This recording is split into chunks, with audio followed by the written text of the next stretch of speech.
kontraceptivët ose estroprogestativët janë medikamente hormonale të cilat përdoren qoftë si terapeutike për korrigjimin e çrregullimeve të ciklit, për sindromin e ovarit policistik, për aknet që mund të shoqërohen me mjekimet lokale, apo thjesht si kontracepcion, pra për ata që nuk duan të kenë një shtatzani për disa vite derisa ato të ndjehen gati. Dhe gjithë bota i përdor, ne kemi një trend shumë të ulët të përdorimit të kontraceptive dhe kemi një trend shumë të madh të aborteve akoma. Pra, më kollaj bëjmë abort se sa bëjmë marrjen e kontracepcionit. Sigurisht për të përzgjedhur pacientët që mund të marrin kontraceptiv, kërkohen ekzaminime specifike më përpara.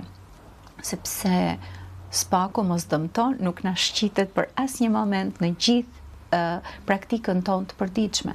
Pra sigurisht ne i përdorim tek pacientët që nuk kanë kundërindikacione absolute apo relative për t'i përdorur këto.